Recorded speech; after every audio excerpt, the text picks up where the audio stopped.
Bismillahirrahmanirrahim. Assalamualaikum warahmatullahi wabarakatuh. Walhamdulillahi hamdan katsiran thayyiban mubarakan fih kama yuhibbu rabbuna wa yarda. Asyhadu an la ilaha illallah wahdahu la syarikalah wa asyhadu anna Muhammadan abduhu wa rasuluh sallallahu alaihi wa ala alihi wa ashabihi wa man tabi'ahum bi ihsanin ila yaumiddin. Amma ba'd. Ikhwan wa akhwat rahimani wa rahimakumullah, kita masih dengan kitab Syarhus Sunnah oleh Al-Imam Al-Barbahari rahimana wa rahimahullah. Pada pertemuan yang lalu kita telah membicarakan bahayanya ilmu kalam, yang mana dia merupakan salah satu sumber kerusakan, kekacauan, kebingungan, bahkan sampai pada tingkat kezindikan dan kekufuran di dalam agama. Kalau begitu, pada prinsipnya ilmu kalam itu adalah ilmu yang mengagungkan akal. Apa definisi ilmu kalam? Apa definisinya?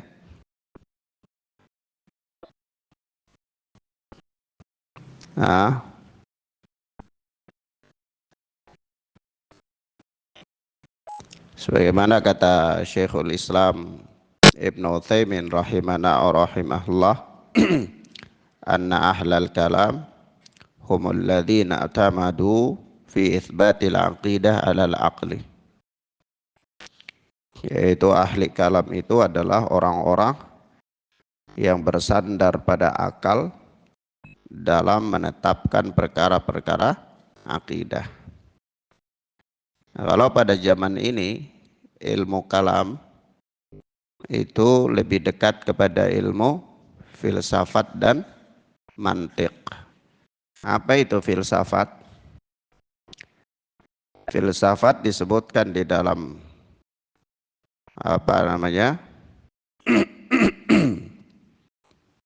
Mu'jam Al-Wasit, bahwa dirasatul mabadi'il ula wa tafsirul ma'rifah tafsiran aqliyah. Itu ilmu yang mempelajari prinsip dasar dalam menggunakan akal dan menjelaskan pengetahuan dengan akal. Menjelaskan pengetahuan dengan akal. Sama dengan ilmu mantiq.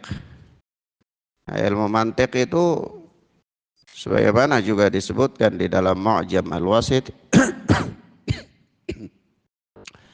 adalah ilmun yu'samu dhihna minal khata' fil fikr. Ilmu yang menjaga pikiran daripada kekeliruan dalam cara berpikir. Sandarannya juga adalah apa? Akal. Nah, ini bertentangan tidak dengan nas? Bertentangan dengan nas apa tidak? Menurut pandangan yang benar, kebenaran itu dengan apa? Dengan dalil, dengan wahyu, ya. Kebenaran itu ditetapkan dengan wahyu, tidak bisa dengan akal. Baik. Kita masuk pada pembahasan yang baru. Berkata Imam Al-Barbahari rahimana wa rahimahullah, wal imanu bi anna Allah yu'adzibul khalqa fin nari fil aglali wal angkal was salasil. Dan kita beriman, ahlu sunnati wal jamaah, as-salafiyun, mereka beriman bahwa Allah subhanahu wa ta'ala akan mengadab hamba-hambanya itu di dalam neraka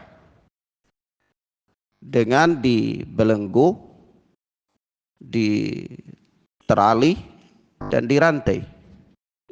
Wan nar fi ajwafihim wa fawqahum wa tahtahum. Dan neraka itu meliputi mereka, di atas dan di bawah mereka, bahkan di dalam perut-perut mereka.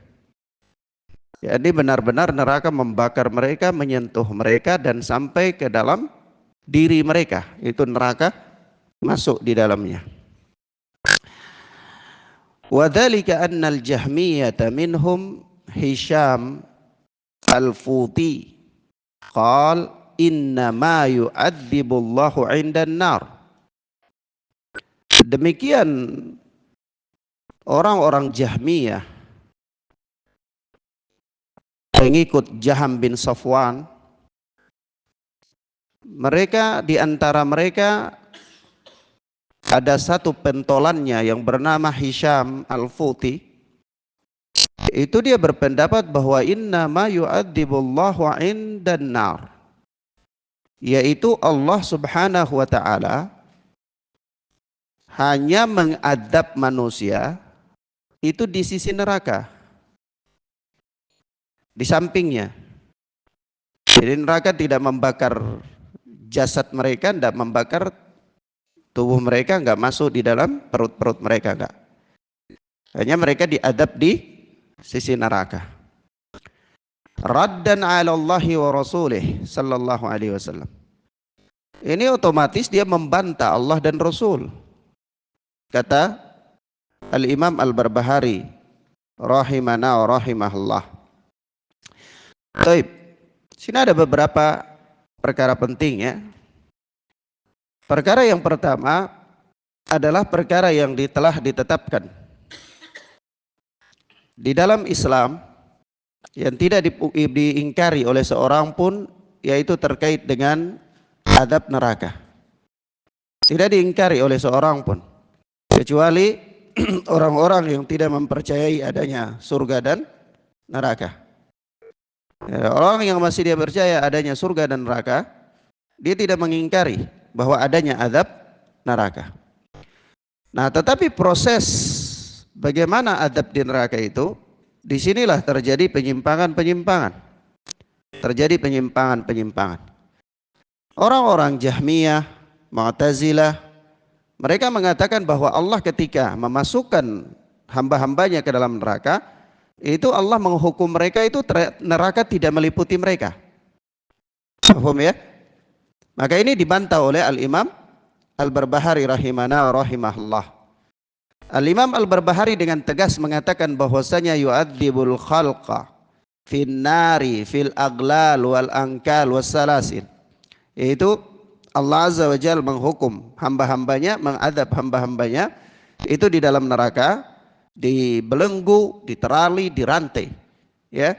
Dan ini nas-nas banyak sekali. Nas-nas dalam hal ini banyak sekali. Dan satu di antara kesimpulan yang cara beristidlalnya yang bagus oleh Al-Imam Al-Barbahari di sini adalah Imam Al-Barbahari menyebutkan pendapat yang bertentangan dengan nas, yaitu pendapatnya salah satu tokoh Jahmiyah, Hisham. Dan apa? Imam Al-Barbahari langsung di situ klaim bahwa raddan 'ala Allahi wa rasulih. Ya, ini orang Hisham Al-Futi, ini dia membantah Allah dan Rasul. Padahal kalau kita cermati nukilan-nukilan para ulama terhadap keterangan-keterangan Mu'tazilah, tokoh-tokoh Jahmiyah terhadap bagaimana proses Allah Azza wa Jalla memberikan adab kepada manusia di dalam neraka, itu tidak ada di antara mereka secara terang-terangan ya melakukan bantahan kepada Allah dan Rasul, itu tidak ada. Tapi di sini Al-Imam Al-Barbahari mengatakan raddan 'ala Allahi wa rasulih. Kenapa? Karena pendapatnya itu bertolak belakang secara frontal dengan nas. Paham enggak? Nah, dia bertentangan secara frontal dengan nas, maka Al-Imam Al-Barbahari langsung memberikan kesimpulan bahwa ini orang dia membantah Allah dan Rasul. Begitu. Paham ya, ikhwan? Nah. Lalu banyak ya ayat-ayat.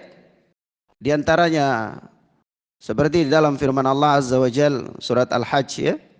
Allah berfirman apa? Falladzina kafaru qutti'at lahum thiyabun minan nar yusabbu min fawqi ru'usihimul hamim yusharu bihi ma fi butunihim wal julud walahum maqami'u min hadid ya.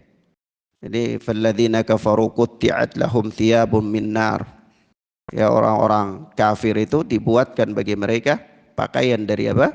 Dari neraka. Yusabbu min fawqi ru'usihimul hamim, yaitu dan dia apa? Disiramkan, dituangkan ya dari atas kepala-kepala mereka apa? Al-hamim, air yang mendidih. Yusharu bihi ma fi butunihim wal julud, dan dihancurkan dengan air yang mendidih itu apa yang ada dalam perut-perut mereka dan kulit-kulit mereka. Walahum maqami'u min hadid, ya, dan bagi mereka ada cambuk-cambuk dari besi yang dipakai untuk apa? Menghukum mereka.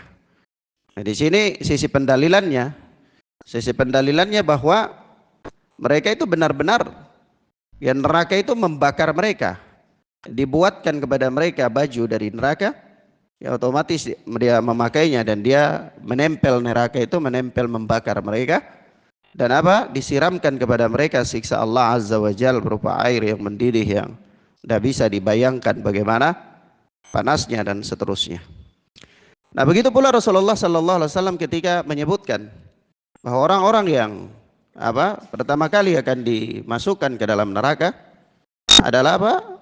Seorang alim alladzi la ya'malu bi ilmihi, seorang alim yang tidak beramal dengan ilmunya, wal mutasaddiqul ladzi yura'i fi sadaqatihi, seorang bersedekah yang dia berbuat riya dengan sedekahnya, wal mujahid alladzi yura'u bi jihadihi, ada seorang mujahid yang dia riya dengan apa?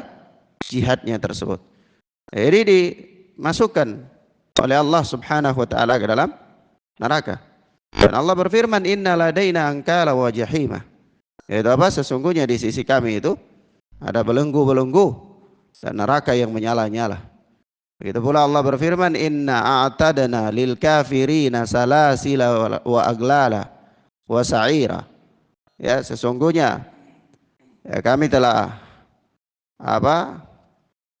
Menetapkan pada orang-orang kafir itu, menjanjikan kepada mereka siksaan berupa rantai, belenggu dan apa? Neraka yang menyala-nyala. Jadi orang di neraka ada proses-proses penyiksaan di neraka. Itu bukan hanya sekedar disiksa di samping neraka sebagaimana pernyataan Mu'tazilah dan Jahmiyah. Yang kedua, manusia benar-benar dilemparkan dan dimasukkan ke dalam neraka yang menyala-nyala. Dan neraka itu membakar dirinya bukan hanya pada bagian tubuhnya, bagian luar tubuhnya, tetapi benar-benar neraka itu sampai masuk ke dalam tubuhnya, sampai menggerogoti isi perutnya. Sampai apa? Menggerogoti isi perutnya. Nah, begitu pula Rasulullah ketika mengatakan tentang orang yang dia makan dari piring dan emas yang terbuat dari apa? Emas, ya. Fakana yughargiru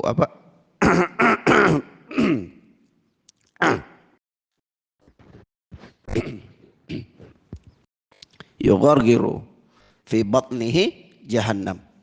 Itu seolah-olah dia menelan apa? Jahannam ke dalam perutnya, ya. Nah, ini gambaran-gambaran bahwa siksaan di dalam neraka itu dia beberapa macam, ya. Ada orang yang memang dibelenggu dengan rantai, digiring ke dalam neraka, ditempatkan di tempat yang layak dan pantas bagi dia. Ada orang yang sambil mereka mendapatkan cambuk, ada orang yang datang dalam keadaan dari kaki, dan diterangkan oleh Syekh Ahmad An-Najmi itu dari lehernya ini dan kakinya ini dengan rantai, dan rantai itu sampai ditarik sampai tubuhnya, kaki dan kepalanya itu menyentuh. Gimana maksudnya? Rantai dibelenggu di leher dan di kaki, ditarik sama malaikat itu sampai tubuh itu lengkung sampai menyentuh. Dan itu bukan di luar neraka, sampai di giring, dilemparkan ke dalam nerakanya Allah Azza wa Jalla yang menyala-nyala. Nah, ini proses-proses penyiksaan manusia di dalam neraka. Imam Al-Barbahari menyebutkan kepada kita tentang perkara ini karena ada di antara kaum muslimin kelompok-kelompok yang menyimpang, yang mereka mengingkari bahwa adanya penyiksaan dengan dirantai, adanya penyiksaan dengan terali, adanya penyiksaan dengan belenggu, dan penyiksaan itu tidak terjadi benar-benar di neraka menyantap tubuh mereka, itu tidak, tetapi mereka berada di posisi sampingnya, dekatnya neraka, begitu.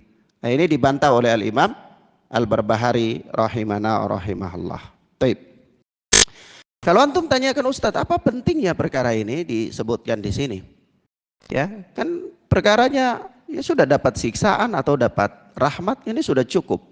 Ngapain perkara ini pentingnya disebutkan di sini? Ya, perkara ini penting disebutkan di sini karena ya ikhwan, perkara ini adalah perkara yang ditetapkan oleh nas. Seandainya seseorang dia mengingkarinya atau dia meniadakannya, maka otomatis orang ini mengingkari nas atau meniadakan nas, begitu. Mafhum ya ikhwan? Nas-nas dalam Al-Quran banyak berbicara tentang proses penyiksaan ini. Nah, seandainya seorang dia berpendapat lain daripada itu, berarti otomatis dia meniadakan nas, atau dia kalau mengingkarinya ya berarti dia mengingkari adanya nas, begitu.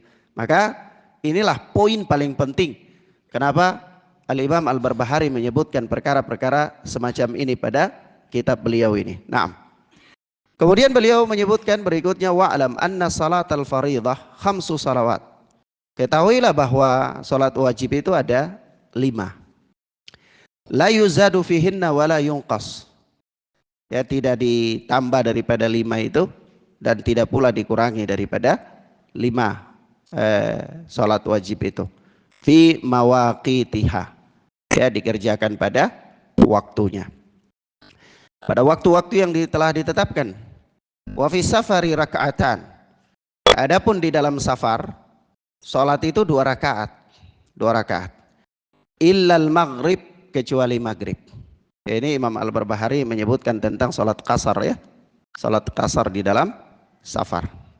Faman qala aktsara min khamsin, barang siapa yang mengatakan bahwa salat 5 waktu itu lebih dari 5, salat wajib itu lebih dari 5, misalnya ada 6, ya, faqad ibtada'a, sungguh dia telah berbuat bid'ah.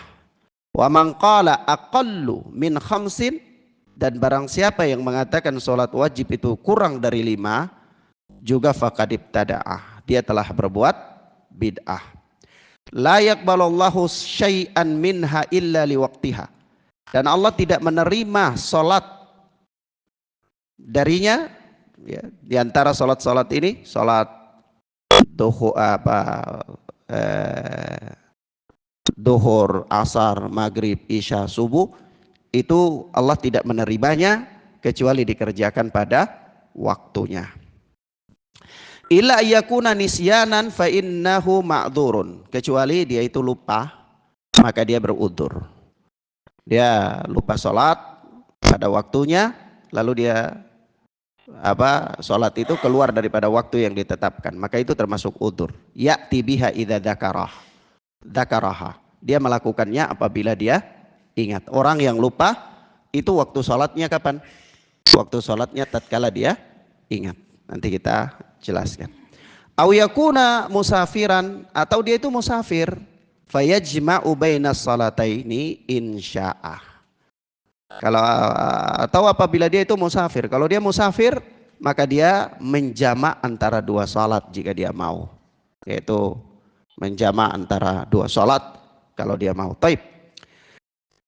Di sini di ucapan Al-Imam Al-Barbahari ini ikhwan, perkara fikih. Perkara yang dicantumkan oleh Al-Imam Al-Barbahari di sini adalah perkara apa? Perkara fikih. Kenapa Al-Imam Al-Barbahari memasukkan perkara fikih tentang sholat ini di dalam kitab beliau yang berbicara tentang akidah notabene-nya? Iya. Karena perkara fikih ini tidak kalah bahayanya. Perkara fikih yang dicantumkan oleh Al-Imam Al-Barbahari di sini itu tidak kalah bahayanya kalau terjadi penyimpangan di dalamnya, sama dengan bahaya terjadi penyimpangan dalam masalah akidah. Ya ikhwan, penyimpangan di dalam masalah akidah itu membawa kepada kekufuran atau tidak? Membawa kepada kekufuran, membawa kepada kezindikan dan seterusnya. Nah, penyimpangan di dalam sholat, di sini bukan tentang apa ya?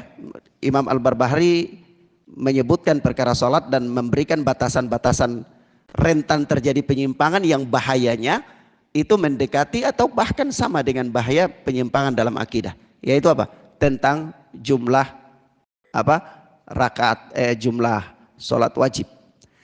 Kalau seandainya seorang dia berkeyakinan sholat wajib itu ada 6 waktu, itu kufur enggak? Kufur enggak? Karena dia menolak nas itu. Iya. Paham ya? Nah, ini kita bicara tentang hukum am, jangan antum takyin. Am ya. Taib. Karena dia menetapkan sesuatu yang tidak ditetapkan oleh Allah. Bahayanya sama dengan pelanggaran dalam akidah enggak? Sama. Kalau seandainya seseorang dia melakukan apa namanya? Salat, itu dia lakukan tidak pada waktunya yang ditetapkan oleh Allah. Duhur dia lakukan di waktu subuh misalnya, atau asar dia lakukan di waktu maghrib misalnya, di waktu isya misalnya, tanpa udzur syar'i, itu sesat tidak? Sesat. Begitu. Paham ya? Maka ini salah satu poin penting.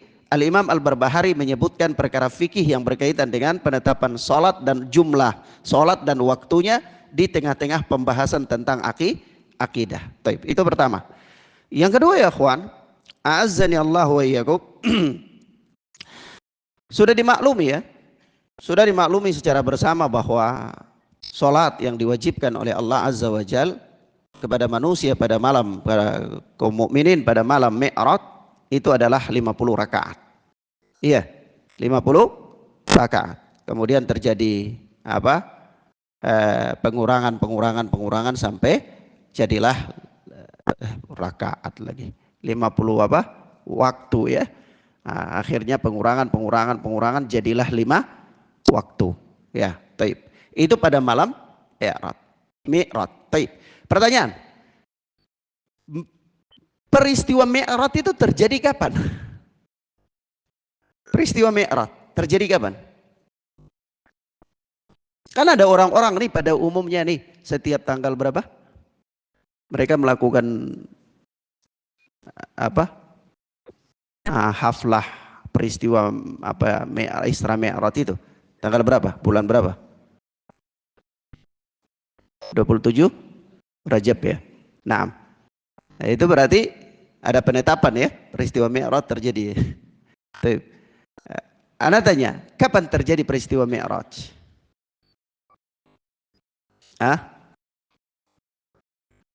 Para ulama berselisih pendapat sampai ada 8 pendapat tentang kapan terjadi peristiwa Mi'raj itu.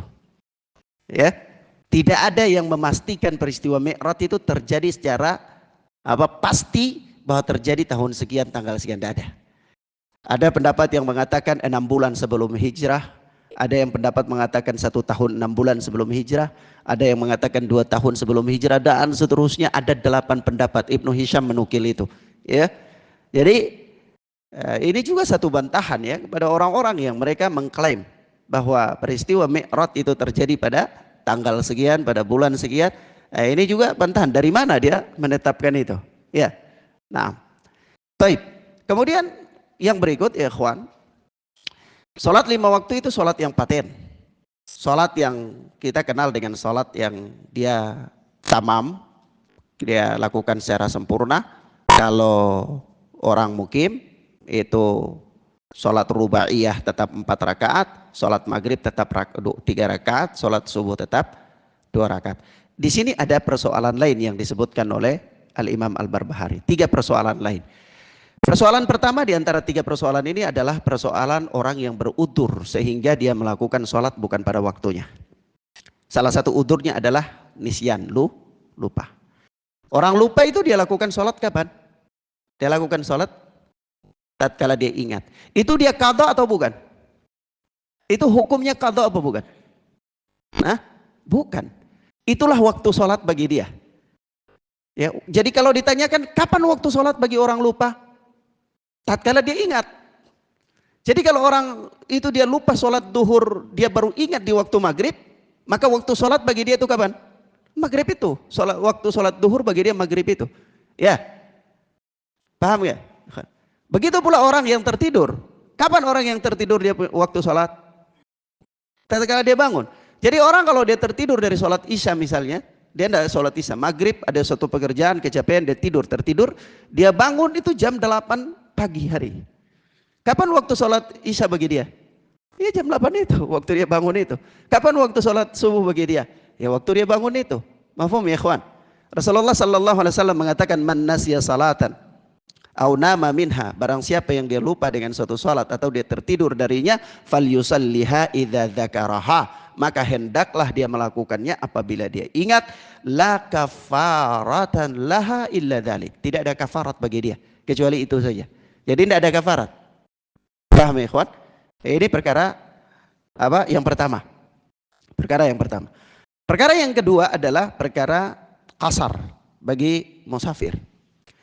Qasar bagi musafir ya ikhwan, itu khilaf fikih, tentang hukumnya, apakah dia rukhsah, apakah dia wajib. Apakah musafir melakukan sholat secara qasar itu termasuk rukhsah, atau musafir wajib melakukan sholat secara qasar. Mafhum ya ikhwan? Itu khilaf. Anda pernah membaca satu buku khusus ya, tebalnya kurang segini, itu tentang hukum musafir, ditulis oleh Syekh Yahya Al-Hajuri hafizahullah.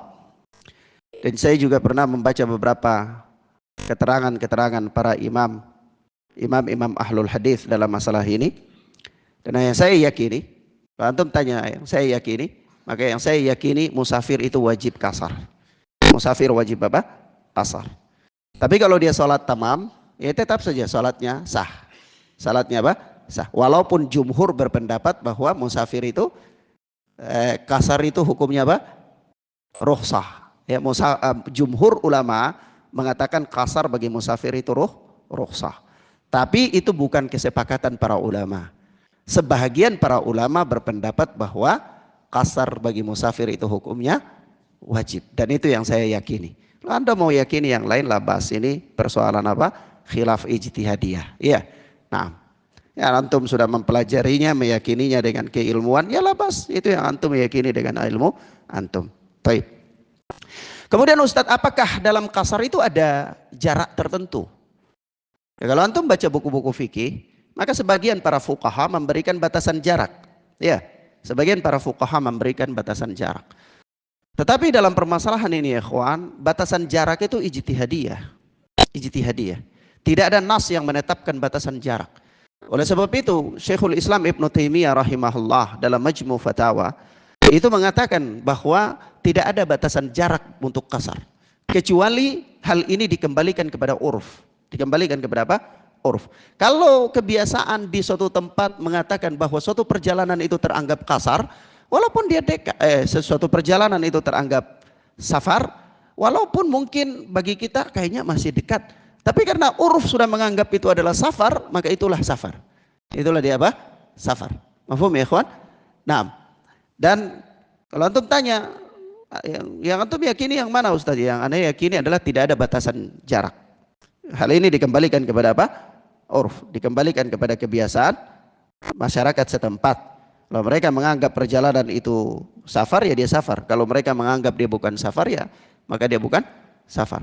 Karena kadang-kadang ada perjalanan yang sangat jauh juga ya, sangat jauh. Tapi masyarakat menganggapnya itu bukan safar. Iya, ini bukan safar. Misalnya kalau antum dari dari sini datang ke mana, ke Jakarta Utara ya, jauh juga ya. Jauh nggak? Jauh. Safar apa bukan? Ya, safar apa bukan? Kalau antum pakai penentuan jarak ya bisa jadi itu safar ya. Tapi antum pergi pagi pulang sore gitu. Safarnya setiap hari ya. Nah, jadi hal ini ya ikhwan, ya, pendapat yang menenangkan hati yang saya yakini dari pendapat para ulama yang ada, bahwa tidak ada jarak safar dalam nas, tidak ada. Hal itu dikembalikan kepada apa? Uruf, dikembalikan kepada kebiasaan. Taib.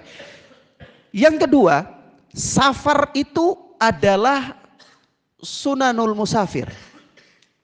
Safar itu ditetapkan khusus bagi musafir. Kasar itu sunanus safar. Kalau dia bukan safar, dia tidak boleh berkasar. Paham ya? Tidak boleh apa? Kasar. Adapun jamak sholat itu sunanul hajah. Jamak itu sunanul hajah.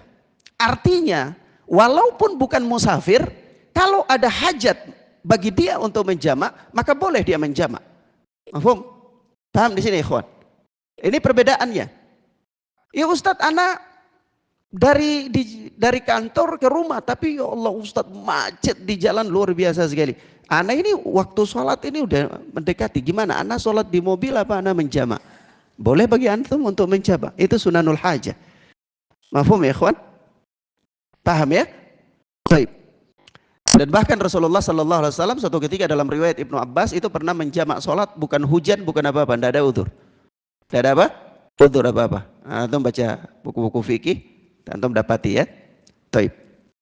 Ala kulli hal, safar, kasar itu sunanul safar, jamak itu sunanul hajah. Dilakukan kalau ada hajat. Antum sakit, kalau sholat setiap pada waktu itu dia menambah sakit, antum bisa makin kambuh ya, karena barangkali berkaitan dengan tulang atau apa, antum boleh menjamak ya, antum boleh apa? Menjamak. Mafhum ya ikhwan? Baik. Sampai di sini paham? Yang kedua, yang terakhir dari pembahasan sholat ini adalah hukum meninggalkan sholat. Para ulama berselisih dari zaman dulu sampai zaman sekarang itu tentang hukum meninggalkan sholat karena sengaja. Kalau meninggalkan sholat karena menentang hukumnya, ya itu sudah tidak usah dibahas. Orang yang menentangkan hukum itu walaupun dia melakukan, tetap dia kufur. Misalnya gini, orang yang beranggapan bahwa membunuh seorang muslim itu halal, tapi dia tidak membunuh orang muslim, hanya dia berkeyakinan membunuh seorang muslim halal. Kufur apa enggak? Kufur. Kufur. Walaupun dia tidak melakukannya. Paham ya? Nah, begitu pula kalau orang dia berkeyakinan bahwa sholat itu tidak wajib bagi dia, walaupun dia rajin sholat, setiap hari dia sholat, 5 waktu dia sholat, tapi dia berkeyakinan sholat itu tidak wajib bagi dia. Kufur enggak? Hah? Kufur. Paham di situ maksudnya? Jadi kalau orang yang meninggalkan sholat karena menentang hukum, itu sudah tidak usah kita katakan ya. Tapi orang yang meninggalkan sholat karena sengaja, kufur apa tidak, itu para ulama dari zaman dulu sampai sekarang khilaf ya. Paham ya? Jumhur ulama mengatakan orang yang meninggalkan sholat dengan sengaja walaupun satu sholat itu kufur. Mafhum ya ikhwan? Antum bisa baca di dalam banyak sekali ya, Fathul Alam. Antum juga bisa baca di dalam apa, Syarah Bulughul Maram Syekh Ibnu Utsaimin. Antum boleh baca juga di, kalau ana lihat dalam para ulama mulai dari zaman Syekh Ibrahim Al-Syekh, Syekh Ibnu Baz sampai zaman ini, mayoritas para ulama di Saudi ya, itu semuanya memegang pendapat yang mengatakan meninggalkan sholat itu apa? Kufur ya. Naam. Ada sebagian ulama di zaman ini yang mengatakan meninggalkan sholat dengan sengaja atau karena malas, tapi dia meyakini kewajibannya, tetap meyakini kewajibannya, tidak kufur. Tidak kufur. Dan yang memegang pendapat ini adalah Al-Imam Al-Bani rahimahullah. Antum bisa baca keterangan beliau dalam silsilah As-Sahihah. Itu beliau membawa beberapa riwayat di situ. Beliau membawa beberapa riwayat tentang kehidupan orang di akhir zaman. Riwayat yang paling kuat itu, yang beliau pakai sebagai sandaran itu, bahwa kehidupan di akhir zaman nanti itu ada orang-orang yang mereka tidak mengenal agama ini lagi, kecuali yang mereka tahu itu cuma kalimat tauhid saja. Ya. Dan mereka apa? Diselamatkan. Mereka diselamatkan dan dimasukkan ke dalam surganya Allah Azza wa Jalla. Itu orang yang kondisi yang mereka nggak tahu apa-apa tentang agama ini, nggak tahu apa-apa. Kalimat tauhid pun mereka tahu itu karena warisan dari leluhur-leluhur mereka saja. Nah, ini yang dipakai riwayatnya oleh Al-Imam Al-Bani rahimahullah. Ala kulli hal, ini khilaf yang paling panjang sekali. Ana dulu di awal-awal itu ana berpendapat meninggalkan sholat itu kufur. Kemudian pada perjalanan membaca karangan-karangan argumen-argumen Syekh Albani, ana berubah lagi mengatakan meninggalkan sholat itu tidak kufur. Kalau dia masih meyakini, lama-lama ana berubah lagi jadi ya, berubah lagi. Ala kulli hal, memang tarik menarik nas di dalam perkara ini sangat kuat sekali ya, sangat kuat sekali. Ala kulli hal, ya antum dipelajari dan apa yang antum yakini khair, tetapi urusan vonis memvonis dikembalikan kepada ulama, kepada orang alim ya. Jangan sampai antum sudah memegang suatu pendapat lalu antum menganggap diri sudah sebagai hakim, bisa memvonis. Nah, ini yang repot di sini. Karena penentuan hukum itu dikembalikan kepada apa? Hakim. Oleh sebab itu Syekh Abdul Aziz Ar-Rajihi di dalam syarah beliau terhadap Ushulus Sunnah Imam Ahmad, begitu pula di dalam syarah beliau terhadap akidah Ashabul Hadith Al-Imam As-Sabuni, ada satu bab tentang meninggalkan sholat ini. Kesimpulan beliau begini, hal ini dikembalikan kepada hakim. Seandainya hakim membunuh dia karena riddah, maka dia murtad, berarti dia meninggalkan sholat ini kufur. Tapi kalau seandainya hakim membunuh dia itu karena sebagai hukuman bagi dia, maka itu adalah hukuman bagi dia, bukan sebagai kemurtadan. Keputusan hakim mengangkat khilaf. Keputusan hakim mengangkat khilaf. Nah, ini yang dikatakan oleh Syekh Abdul Aziz Ar-Rajihi hafidhana wa hafidhahullah. Taib. Ala kulli hal ya ikhwan, hukum meninggalkan salat karena sengaja itu hukum yang diperdebatkan oleh para ulama panjang lebar, tarik menarik dalilnya sangat sangat kuat. Meskipun jumhur berpendapat murtad. Nah, kalau antum pegang pendapat yang mengatakan murtad, berarti konsekuensinya itu banyak. Konsekuensinya adalah suami istri otomatis batal pernikahannya. Karena nggak mungkin kan orang murtad hidup dengan orang yang beriman, ya kan? Konsekuensinya dikatakan oleh Al-Allamah Muqbil bin Hadi rahmatullah alaih di dalam Ijabatus Sa'ilin demikian, berlaku kepadanya hukum-hukum riddah. Yaitu kalau dia wafat tidak boleh dimakamkan di pekuburan muslim, batal pernikahannya, dia tidak saling mewarisi, ya, dan seterusnya berlaku kepadanya hukum-hukum riddah. Mafhum ya ikhwan?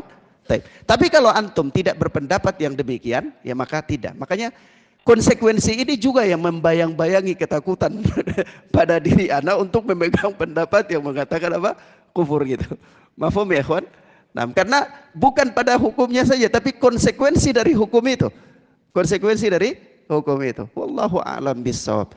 Ilahuna ya ikhwanna fiddin azani Allah wa iyyakum. Inilah beberapa hal yang bisa kita sampaikan pada kesempatan di pagi hari ini. Mudah-mudahan bermanfaat bagi kita insyaallah taala. Wa sallallahu ala nabiyina Muhammad wa ala alihi wa sahbihi wasallam.